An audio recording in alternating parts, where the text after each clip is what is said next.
Isa pa, isa pa.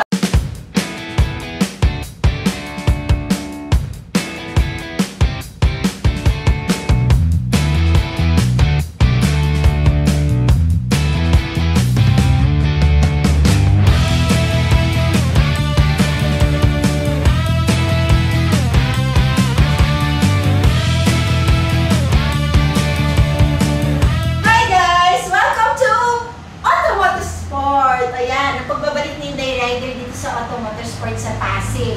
Well, nandito ako ngayon because due na ang aking Genesis sa 26,000 kilometers niya. So, kailangan talaga natin ipa-PMS. At napili ni Inday Rider dito kasi alam niyo naman ang service ng Automoto. Subok na. Daming G's na nagpapa-service dito. Anyway, dito lang to located sa Pasig. Nakalagay yan sa aking vlog kung saan ba nyo makikita ang Automoto Sport. Ngayon, tutulungan tayo ni Box, ang manager ng Automoto Sport, at ituturo sa atin ano ba ang mga kailangan nating gawin sa ating bike na ipacheck, pagawa, bago tayo mga naglulok na rin na kung malayo yung pupuntahan natin for our safety riding. Siyempre, ayaw nyo naman mawala sa inyong grupo at maiwan dahil nasira ang motor at jahe yan para sa isang big group sa mga loops. So make sure, laging okay ang inyong motor bago sa mga long rides. So tawagan natin ulit si Box para turo sa atin ano ba yung mga kakalikutin dito sa ating BMW F750S.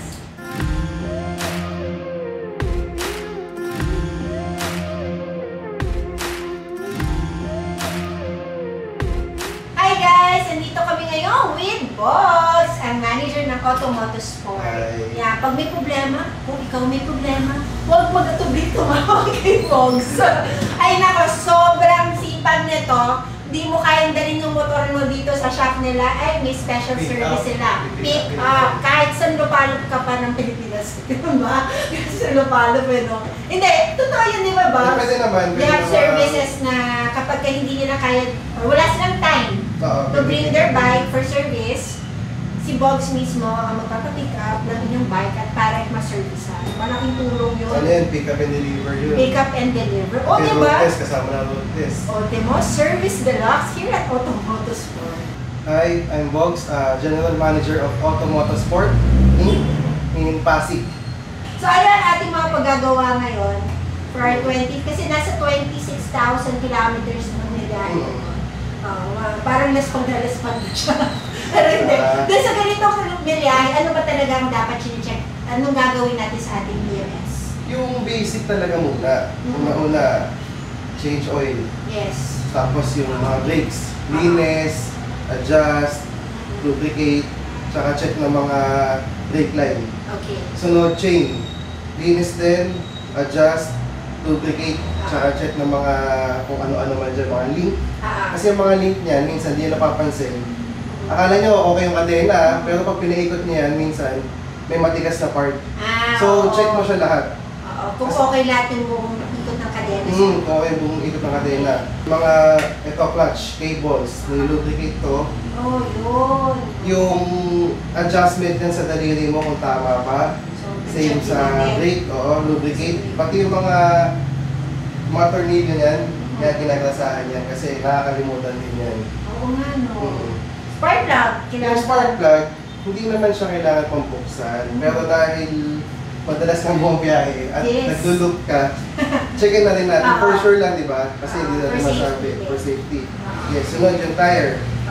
Check natin yung tread depth niya, kung okay pa. Temperature niya, air filter. Tapos yung last, yung pag-scan ng ECU niya kung okay naman siya. So yun yung sa services niyo, di ba?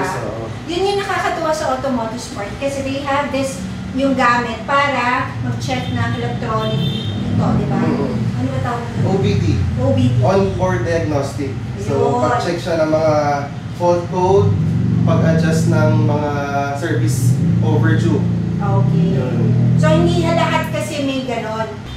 Sahan na natin ang ating pag-maintain para pag-pamper ng bike. Pag-pamper pala ng bike. Para madali na ulit siya nasway.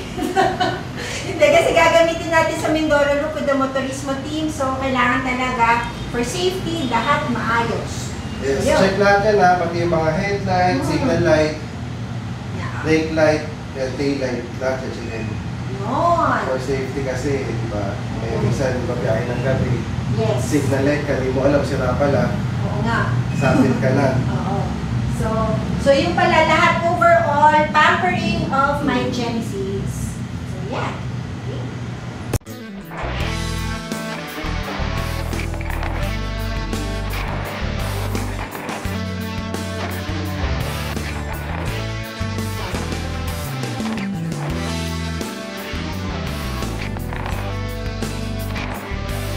So ayun guys, umpisahan natin ang ating PMS with the change oil. Nagpalpa-change oil si Rider.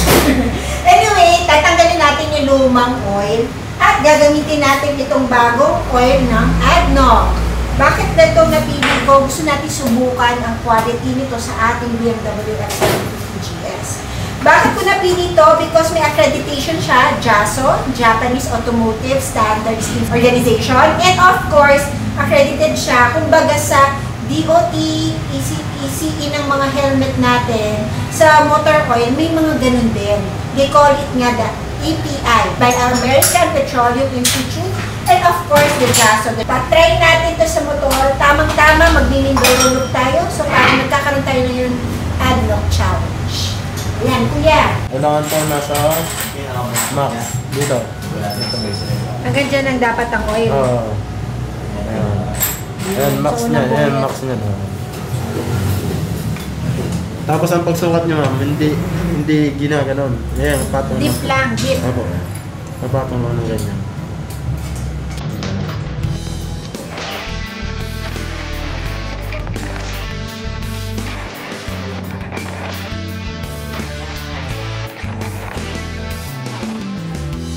So yan guys, usapang kadena naman tayo ngayon. So at tungkol naman to sa mga chain natin sa ating mga motor.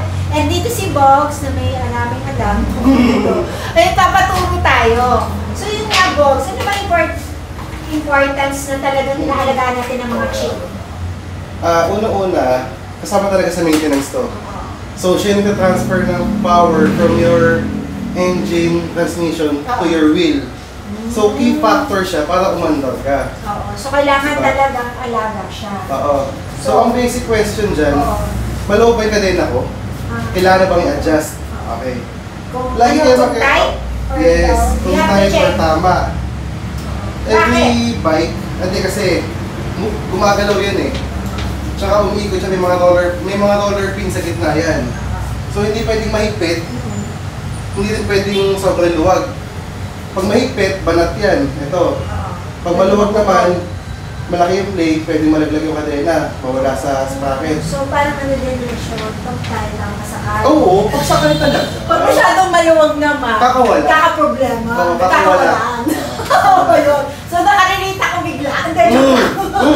So ito, ngayon, yung akin, ano ba sasabi mo sa chain ko ngayon? So may specs naman ang chain dito palagi. Ayan, ito pa. So ano ang sabi niya? 25 to 35 mm, 1 inch to 1.4 inch. So check mo dito, sabihin natin Diba may ruler talaga si may Bogs? ruler yan. Yan. So nasa 11 tayo, dapat hanggang 12 lang siya sana.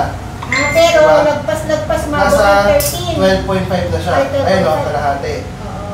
So i-adjust natin to para masunod natin yung specs ng chain na kailangan mo talagang sag na. Ganun. Kaya pala parang lang kumakalampang-kalampang. Yes. Tumatama pala. Sumasabi ko sa gilid yan, yan o. Kasi masyado rin siyang maluwag. Maluwag na.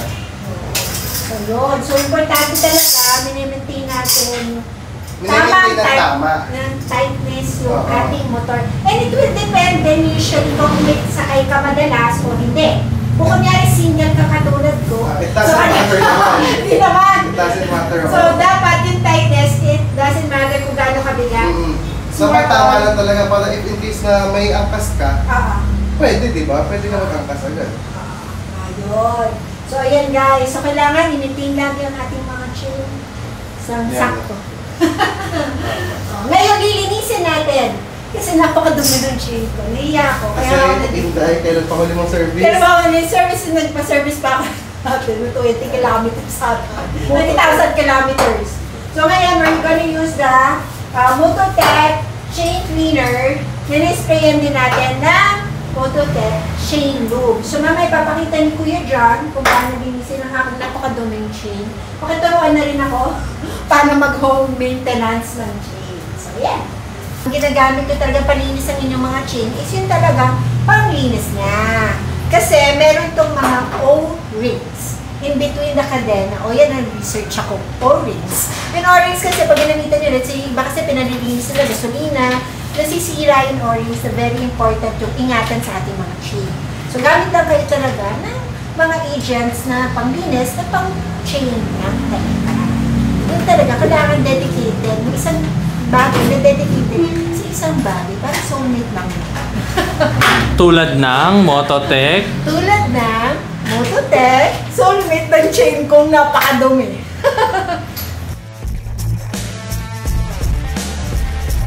So dito sa ating BMW F750 GS, we have a dual disc brake na 305mm ang size. And of course, ABS na siya. Ano na naman, that for ABS. Our brake system is by Brembo. This is a 2-piston floating caliper. Ito, tinanggal ni Kuya para makita natin kung kailangan ng palitan. So, matipid si Inday Rider, hindi pumipureno. Arangkada na arangkada. Kasi ang kapal pa. Ito yung original na buo pa. Ayan, makapal. Is halos the same lang, konti lang nabawas. So, nasa skills yan, di ba? Usually kasi guys, mas more on engine brake ang ginagamit ko. Hindi ako masyadong mag-front. Kasi sa ating mga adventure bikes, iniiwasan talaga natin ang front brake. It's because yun yung cause ng ating mga fall. Kaya tayo nababaksak ng biglang mga front brake natin. Kaya sinanay ko sarili ko talaga ng rear brake at saka controlled front brake. Ayan, lilinisin ngayon ni Kuya ang napakadumi kong brake pads. Dito, using this Mototech brake unit.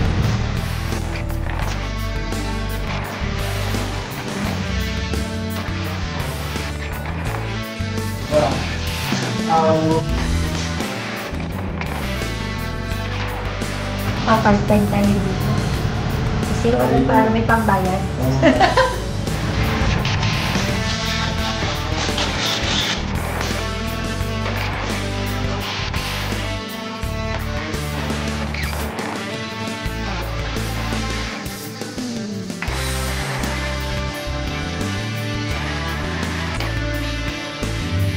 Ayan na guys.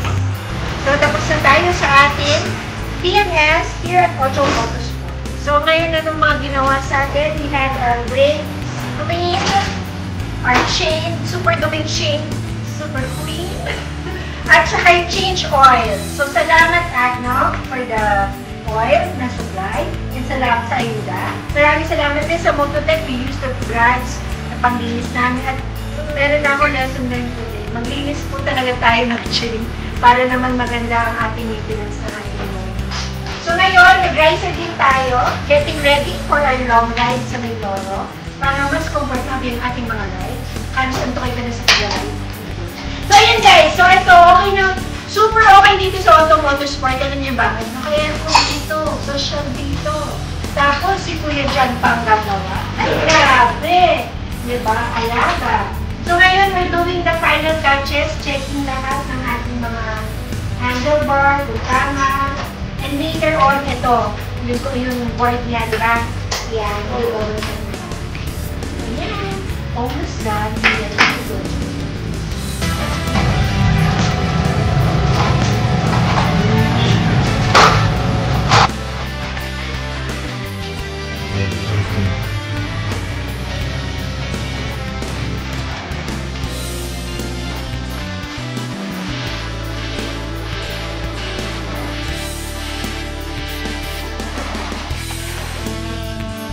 So ayan guys, we're all ready to go.